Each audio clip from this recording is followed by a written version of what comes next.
Hello, this is Tony Heller from RealClimateScience.com. Marcus Aurelius said, "The object of life is not to be on the side of the majority, but to escape finding oneself in the ranks of the insane."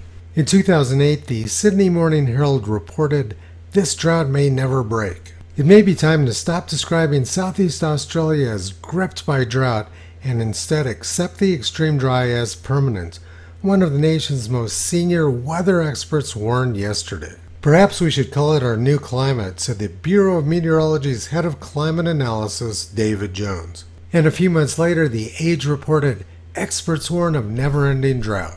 There's no end in sight to the drought, and the big dry could become a permanent feature of eastern Australia, experts warn. This sounds really scary, but 2 years later it rained so much in Australia, the excess rain accumulating on land caused sea level to drop around the world. Last year in 2021, eastern Australia was flooded, and it's flooded again this year. The most recent Australia drought map shows that over the last 2 years, eastern Australia is either severe wet, extreme wet, or exceptional wet.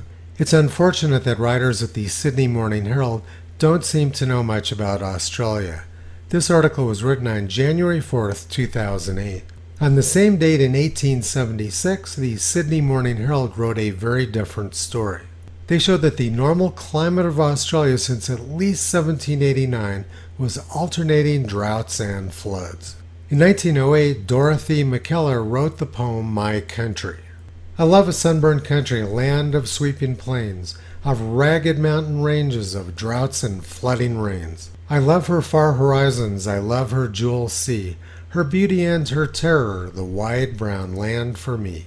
It would appear that Australia's head of climate analysis doesn't understand the climate of Australia. His beliefs are based on a common superstition that carbon dioxide controls the climate.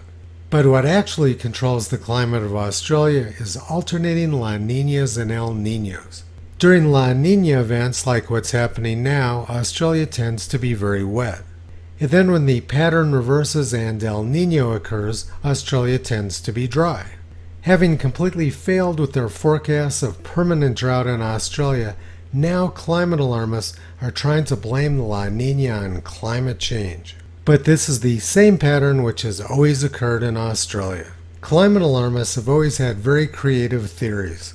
March 11, 1846, on the change of climate, that great changes have taken place in the climate of Australia, all testimonies satisfactorily prove. The Aborigines say that the climate has undergone this change since white man came in country. Old hands speak positively of creeks constantly running streams in their early days of trial, which now have been dry for several years. This article was written on March 11, 1846. Now let's look at the Sydney Morning Herald article once again from 1876. In 1845, Australia had a drought, and this was followed in 1846 by 3 years of flood. In 1846, climate analysis in Australia was dominated by superstition. And more than 175 years later, climate analysis in Australia is still dominated by superstition. Toto's been pulling back the curtain on superstitions about climate for the past 14 years. You can visit him, Kyrie Caesar, Toki and Upla on the web at RealClimateScience.com.